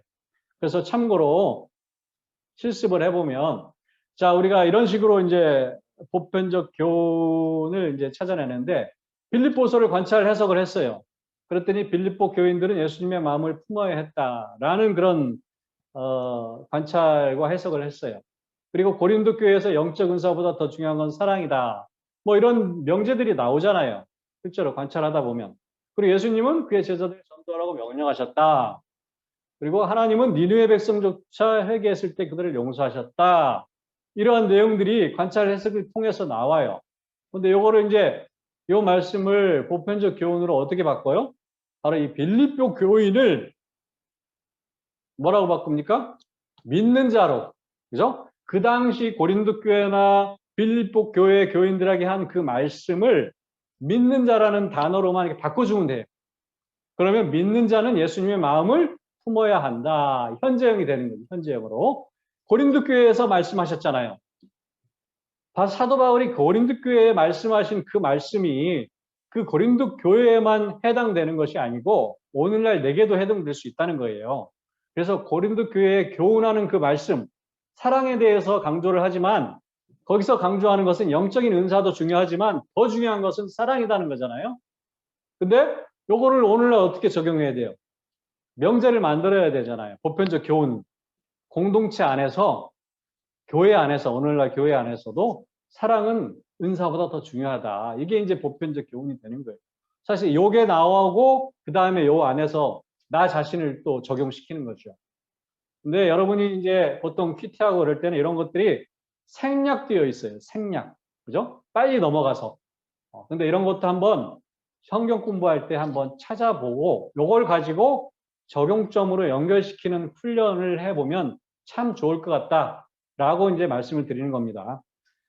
세 번째, 예수님은 그의 제자들에게 전도하라고 명령하셨다. 그죠? 예. 요런 그 말씀이 나오잖아요. 근데 요거를 오늘날에 적용하려면 또 예수님의 제자들을 믿는 자로, 그죠? 믿는 자들에게 전도는 예수님의 명령이다. 예수님은 믿는 자에게 전도하라고 명령하셨다. 뭐 이렇게 바꿀 수가 있겠죠. 또 하나님은 니느웨 백성조차 회개했을 때 그들을 용서했습니다. 이 니느웨 백성을 어떻게 바꾸면 좋아요? 바로 이 니느웨 백성같이 타락한 백성조차 회개하고 나왔을 때 용서하셨다는 거잖아요. 그래서 하나님은 누구나 회개하면 용서하신다. 나 같은 사람도 이제 적용으로 가면 누구나를 나로 바꾸면 되잖아요. 나 같은 사람도 또 어떤 사람이든지 간에 회개하면 용서하신다. 이게 이제 적용으로 자연스럽게 이어지는 거죠. 3번 같은 경우도 믿는 자들에게 전도는 예수님의 명령이다. 그럼 여기에 이제 나로 바꿔주면 되는 거예요. 나로. 그죠? 그게 이제 적용으로 연결되는 거죠. 자연스럽게. 그래서 이런 부분들을 한번 찾아볼 수 있도록 한번 훈련을 여러분들이 큐티하면서 일주일에 몇 번 정도는 한번 이걸 찾아서 적용점으로 연결시키면 좀 더 명확하게 말씀을 볼 수 있을 거라고 저는 생각합니다. 적용 시의 유의사항 이 부분만 한 번 더 강조를 드리고 싶은데요. 한계를 벗어나는 무리한 적용. 너무 은혜를 받아가지고 그래 정말 이렇게 살면 안 되지 하면서 막 결단을 하잖아요. 그래 내일 직장 때려치고 아프리카로 가야 돼 하면서 막 이게 마음이 앞서가지고 막 적용을 하잖아요. 예? 그런 게 아니고 단계적으로. 그리고 오늘 막 이렇게 은혜를 받아가지고 내일부터 정말 기도를 열심히 해야지. 응? 하루 10시간씩 기도해야지. 뭐 이런 사람 있잖아요. 하루에 1시간도 기도하지 않는 사람이 내일부터 하루 10시간씩 기도해야지. 이게 됩니까? 단계적으로. 오늘 10분 기도하고 내일 또 20분 하고 이런 식으로 단계적으로 점진적으로 적용을 해야지 이게 실질적인 적용이 될 수 있다라는 것을 이제 말씀드리는 거고요. 또 두 번째는 이미 실천 중인 변화를 일으키지 않는 적용들이 있죠. 큐티를 열심히 하자. 뭐 큐티를 매일매일 잘하고 있어요. 근데 앞으로 큐티를 열심히 하겠습니다. 열심히 해야지. 그러면 아무런 변화도 일어나지 않는 거죠. 그죠? 큐티를 하는데 뭐 시간이 예를 들어서 뭐 10분을 했으면 다음에는 좀 더 시간을 풍성하게 하기 위해서 20분을 하자. 그죠? 뭐 이런 식으로 구체적으로 단계적으로 실질적인 그런 적용이 될 수 있도록 해야 된다. 그리고 지나친 개인주의적 적용. 너무 지나치게 자기 중심적으로만 이렇게 적용을 하고 또 자기의 어떤 영적 뭐 이기주의 뭐 이런 거 있죠.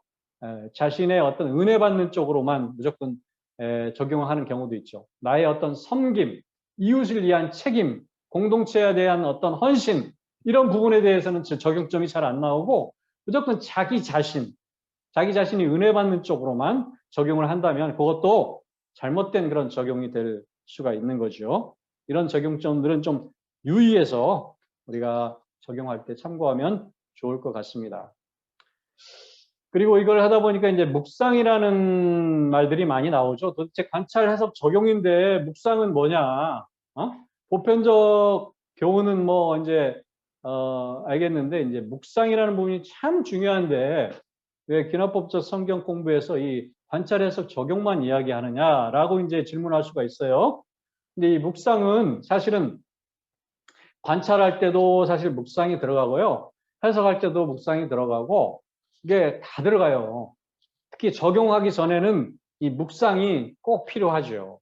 이 말씀을 통해서 나에게 이렇게 적용시키기 위해서 계속해서 그 질문을 던지면서 마음속으로 말없이 반복해서 생각하는 게 묵상이거든요. 사전적으로. 그래서 이 묵상은 말씀으로 세상을 변화시키는 열쇠, 나를 변화시키는 열쇠. 이게 바로 이제 묵상이라고 볼 수가 있죠. 그래서 관찰과 해석을 통해서 객관적인 그 사실의 토대 위에 거룩한 상상을 하는 게 묵상이에요. 이게 관찰과 해석의 토대 위에 하지 않으면 이 묵상이 어떻게 된다? 너무 지나치게 주관적으로 한쪽으로 쏠릴 수 있기 때문에 항상 관찰과 해석이라는 객관적인 사실 위에서 그 범위 안에서 이렇게 묵상을 할 수 있도록 새로운 질문들을 던져가면서 깊은 묵상 속으로 들어갈 수 있도록 아까 얘기했듯이 어떻게 하면 묵상을 더 잘할 수 있다고요? 질문을 던지면서 왜라는 질문을 좀 던지면서 하면 좀 더 깊은 묵상하는데 도움이 된다. 그런 말씀을 드렸죠. 그리고 두 번째는 성경에 나오는 등장인물들이 있어요. 예수님도 있고 제자들도 있고 뭐 이런 등장인물들이 있잖아요. 그 등장인물의 입장이 되어보는 거예요. 내가 그 당시 상황 속으로 들어가서 이 제자들의 마음이 어땠을까? 하다못해 요즘 출애굽기 공부하는데 바로 나오잖아요. 바로 왕의 입장에서 내가 바로라면 그 당시 마음이 어땠을까? 뭐 이런 등장인물이 내가 되어가지고 한번 거룩한 상상을 하는 거예요. 그러면은 굉장히 풍성해지게 묵상이 되는 거죠. 바로의 입장이 얼마나 괴로웠겠어요. 왜 10번씩 재앙을 내리는데도 회개하지 않고 왜 계속해서 그런 재앙을 받을 수밖에 없었을까? 왜 바로가 어떤 마음을 가졌길래 그렇게밖에 할 수가 없었을까? 뭐 이런 것들에 대해서 물론 하나님의 놀라운 그런 전략과 계획이 있었지만 바로의 입장에서 한번 고민해 보는 거예요. 예. 자기가 바로 왕이 대국의 왕이잖아요. 근데 이 종살이 사는 종들이 와가지고 나가겠다고 하니까 이게 뭐 말이 됩니까? 뭐 쉽게 용납할 수 있겠어요? 한번 해보자 하면서 자존심이 뭐 쉽게 허락을 하겠습니까? 몇 번 자존심을 세우다 보니 이제 내 의지로 걷잡을 수가 없는 거예요. 실제로 그런 경우 있잖아요. 반대 의견을 몇 번 내다보면 이제 내 의지로는 안 돼요. 이제 죽을 줄 알면서도 가는 거예요. 예. 인간의 그 죄된 본성, 이런 본성들이 그런 게 있거든요. 이게 내 스스로의 모습을 이렇게 묵상을 해봐도 바로와 같은 마음이 있어요. 예. 아직도 깨어지지 않는 그 무엇, 그것 때문에 고집하는 내려놓지 못하는 그것이 있거든요. 근데 그런 바로의 입장에서 한번 막 깊이 묵상해 보면 바로의 모습 속에서 내 모습이 보이거든요. 그러면 얼마나 은혜가 되고 또 하나님의 마음은 어땠을까? 그죠? 이 제자들을 보면서 예수님의 마음은 어땠을까? 뭐 이런 그 심정을 우리가 깊이 깨달을 수가 있죠. 그러면 말씀이 풍성해지죠. 예. 처음에 관찰할 때는 좀 딱딱해 보였지만 이 묵상을 통해서 정말 풍성한 기름 부음과 은혜가 내 안에 넘친다는 거죠. 그래서 이 묵상을 할 때 이런 것들을 좀 고려해서 하면 좋겠다. 그런 뜻에서 좀 같이 나누었고요. 자, 그러면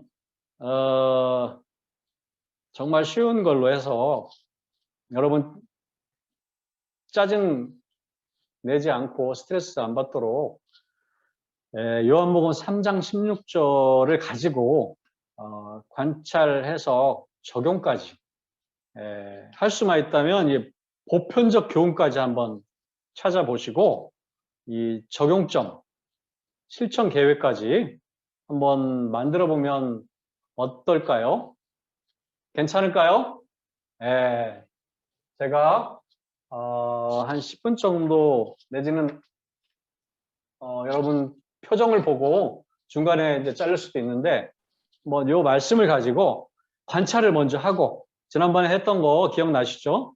관찰을 다시 한번 해보고 새로운 마음으로 그리고 관찰 질문도 한번 만들어 보고 할 수만 있으면 해석 여기에 해석 질문을 만들어야죠. 해석 해석에 대한 답을 찾으려면 참고 자료가 있어야 되니까 그냥 해석 질문 몇 가지 한번 찾아보고 이 속에서 보편적 교훈이 어떤 게 있는지, 예? 그리고 적용점을 한번 찾아보고 적용점 중에서도 구체적으로 내가 실천해야 될 게 뭔지 그런 걸 한번 나름대로 한번 해보셨으면 좋겠어요. 예. 제가 시간을 한번 드릴 테니까 별지에다가 한번 이 말씀을 가지고 관찰, 그리고 관찰 질문, 해석 질문, 보편적 교훈, 적용까지 한번 정리를 한번 해보시죠. 예. 할 수 있는 데까지 편안하게. 예.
네, 정리하겠습니다. 네, 어때요? 우리 정말 열심히 하고 계시는 우리 박정희 자매님, 너무 열심히 하고 계셔서 어때요? 잘 됩니까? 어려워요. 아, 어렵다. 사실 내용은 어려운 게 아닌데 막상 해보면 굉장히 쉬운 말씀도 네. 어렵게 느껴지는 것 같아요. 이게 익숙하지 않아서 그런 것 같습니다. 그래서 자꾸 이 예리한 그런 관찰을 할 수 있도록 이렇게 훈련이 필요한 것 같습니다. 하루아침에 되는 건 아니고요. 좀 쉬운 것도 이렇게 반복해서 하다 보면 그 원리가 이렇게 터득이 되니까 이렇게 관찰 놀이 한다고 생각하시고 자꾸 이렇게 여러 가지 각도로 질문을 던지면서 이렇게 관찰을 하면 좋을 것 같아요. 지나가면서 이렇게 무슨 간판을 보고도 이렇게 한번 관찰도 해보고 이렇게도 해보고 저렇게 해보고 그런 것들이 조금 습관이 되면 좋을 것 같습니다. 네. 부족하면 부족한 대로 한번 네. 준비하신 거 한번 나눠주시죠. 관찰 질문에는 하나님이 사랑하시는 것은 세상이다. 하나님이 독생자로 주신 것은 세상을 사랑하기 때문이다. 독생자를 왜 주셨나? 세상을 사랑하기 때문이다. 3번, 예수님을 믿는 자는 멸망하지 않는다. 4번, 예수님을 믿는 자는 멸망하지도 않고 영생도 주신다. 5번은 예수님을 믿지 않으면 멸망하고 영생도 없다. 이게 제 관찰 질문으로 네, 했거든요. 잘하죠. 관찰하신 거죠? 네. 관찰 질문이 아니고. 관찰하고 이것도 네. 질문으로 바로 될 수 있게끔 제가 네, 일단은 그게 이제 나오면 질문으로 바로 바꾸는 건 어렵지 않죠. 네. 그 다음에 해석 질문은 질문. 여기서 세상은 누구인가? 무엇인가? 독생자란 무엇인가? 세상은 세상이라는 의미가 이제 명확하지 않기 때문에 뭐 누구인가 하면은 이제 어떤 사람이잖아요. 네. 물론 답은 사람이지만 그걸 모르기 때문에 일단 무엇인가라고 보통 질문하게 되죠. 예. 그리고 2번은 독생자란 누구를 뜻하는가? 3번 멸망이란 무엇인가? 예. 그 쉬운 단어지만 한 번 더 이렇게 살펴보고 하다 보면 또 하나님께서 깊은 묵상으로 인도하실 수도 있거든요. 그래서 너무 이렇게 제한하지 마시고 쉬운 단어도 한번 그 의미를 찾아봐도 큰 그 유익이 있다고 저는 생각합니다. 4번은 영생이란 무엇인가? 이걸 한번 또 적용 해석 질문이고, 그 보편적 교훈은 1번 하나님은 나를 사랑하신다. 하나님은 예수님을 주심으로 당신의 사랑을 표현하셨다. 3번은 우리는 예수님을 믿으면 멸망하지 않는다. 우리는 예수님을 믿으면 멸망하지도 않고 영생까지 주신다. 그렇게 했거든요. 네. 그리고 적용은 적용점은 나는 예수를 믿지 않아 멸망이 예정된 사람들에게 나를 사랑하신 하나님의 은혜에 힘입어 독생자 예수 그리스도를 전해야 한다. 목표. 나에게 관심이 있는 자들에게 일단 예수님을 믿냐고 물어보고 믿지 않는 자들에게 믿어야 한다고 하면서 사형리를 전해야겠다. 그렇게까지. 네, 잘하셨습니다. 박수로 격려하겠습니다. 예, 아주 훌륭하시네요. 예, 간사님이 워낙 탁월하셔서 잘하신 것 같습니다. 감사합니다. 예. 자, 그리고 우리 성유구 간사팀의 그 기도부장님 계시죠? 네. 네, 한번 나눠주시죠. 이름 말씀해 주시고. 네, 정선원 훈련생입니다. 예. 저는 관찰을 아까 우리 박정희 자매님하고 크게 다르진 않은 것 같은데요. 하나님은 세상을 사랑하신다. 그래서 믿는 자를 구원하신다. 하나님의 아들을 믿으면 영생을 얻는다. 하나님은 세상을 위해 사람들을 위해 독생자를 보내주셨다. 그렇게 관찰을 했고요. 해석은 하나님은 왜 세상을 사랑하셨을까? 하나님은 독생자를 왜 보내셨을까? 다른 대안은 없었을까? 믿는다는 것은 무슨 의미일까? 멸망은 무엇일까? 그리고 보편적 교훈은 예수님을 믿는 자는 멸망하지 않고 영생을 얻는다. 적용점은 예수님을 잘 믿어 멸망하지 말고 구원을 얻자. 말씀을 공부하고 순종하며 살아가자. 이웃을 내 몸과 같이 사랑하자. 전도하자. 실행 계획은 큐티 시간을 더 잘 사용해서 공부를 잘 해보자. 통독 일정에 밀리지 않고 잘 읽어보자. 기도 시간을 늘려보자. 그래서 관계 전도를 위해 향기나는 그리스도인이 되자. 그래서 다른 사람의 무리한 행동에 화내지 말자. 전도를 위해 때를 얻든지 못 얻든지 말씀을 읽어주자. 그래서 같은 부서에 있는 직원에게 사용일을 빨리 읽어주자. 이렇게 정리했습니다. 예, 그래요. 박수로 격려하겠습니다. 예, 수고하셨습니다. 근데 이제 관찰을 하실 때 가능하면 이제 단문으로 네. 중간에 뭐 그래서 뭐 그리고 뭐 이런 단어가 안 들어가고 주어 동사가 하나 들어가는 단문으로 하는 게 이 내용 정리가 잘 돼요. 이게 그리고 뭐 문장이 길어지면 예, 성경 본문보다 더 내용이 이해가 안 되는 경우가 있어요. 관찰을 했는데 잘못된 관찰이죠. 그러니까 내용이 성경 본문이 이렇게 대부분 이 복문으로 되어 있잖아요. 주어 동사가 여러 개 나오잖아요. 그거를 이렇게 쉽게 내 머릿속에 정리하기 쉽게 하는 게 관찰이에요. 그래서 심플하게 가능하면 이제 딱딱 떨어질 수 있도록 하는 게 이제 좋은 관찰이죠. 그래서 그 관찰 내용만 딱 보면 이 본문이 무슨 내용인지 다 파악이 되는 거예요. 성경 말씀을 추려가 안 읽어도 관찰 내용만 딱 읽어보면 그 내용에 있는 모든 것이 딱 정리되어 있는 거죠. 이게 이제 잘하는 관찰이고요. 그래서 해석은 관찰 내용 중에서 이해가 안 되는 부분들, 뭐 단어라든가 이런 것들, 또 추가로 육가 원칙에 의해서 질문을 했을 때 본문에 안 나타난 내용들을 이게 해석이 필요한 것들이죠. 예. 아까 보면은 믿는다는 것은 무슨 의미인가? 뭐 이런 건 참 좋은 해석 질문이에요.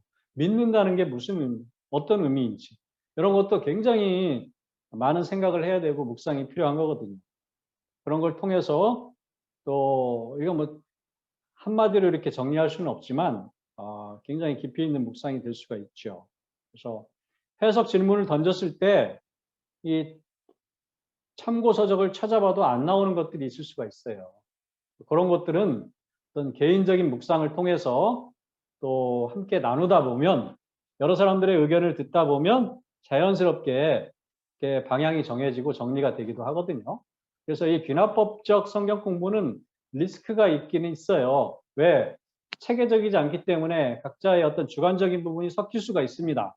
그러나 함께 나누는 속에서 그게 여과가 돼요. 여과가. 그러면서 자연스럽게 방향이 정해지고 성경의 원리가 이렇게 좀 나오게 돼 있어요. 그게 아주 좋은 그 귀납법적 성경 공부 방법이거든요. 그래서 틀리는 거에 대해서 두려워하지 마시고 항상 이렇게 한번 시도하고 또 다른 사람의 의견을 들으면서 이렇게 조정해 가는 거예요. 예, 그래서 그런 것들이 참 중요하다. 적용에 있어서도 너무 많은 적용점을 찾으려고 하지 마세요. 그 본문 속에서 특별히 나에게 와닿는 말씀, 특별히 왠지 더 이렇게 중요하다고 생각되는 부분이 있잖아요. 그 부분과 관련해서 이렇게 적용점을 찾아보고 그 적용점 한두 개를 가지고 구체적인 실행 계획까지 뭐 큐티를 더 열심히 하자. 그 정도로 이제 그치면 안 되고 어떻게 열심히 할 것인지 그동안 많이 빠졌는데 매일 하겠다든가 아니면 매일 안 되는 이유가 뭔지, 왜 큐티가 매일 안 되는지. 안 되는 이유는 뭐예요? 늦게 자고 늦게 일어나니까 안 되는 거잖아요. 그런 것까지도 좀 잠을 일찍 자자. 늦지 않게 자자. 왜 늦게까지 안 자는지 그 원인에 대해서까지도 구체적으로 이렇게 좀 체크를 해서 아침에 일찍 일어나려면 어떻게 해야 되는지. 그죠? 어젯밤에 그냥 과제 꼭 12시 되면 꼭 내야 되는 이유가 뭔지. 뭐 이런 것들을 좀 세계적으로 미리미리 할 수는 없는지. 뭐 이런 것들을 좀 딱 점검하다 보면 구체적인 적용점이 나오거든요. 그래서 한 걸음만 더 나가도 다 이게 적용과 구체적인 실천이 가능한데 생각을 깊이 안 하려고 그런 거예요. 우리가 좀만 여유를 가지고 생각을 해야 되는데 시간은 없지, 축제는 해야 되지. 그러니까 이게 깊이 있는 묵상이 안 되고 실제적인 적용점이 안 나오는 거죠.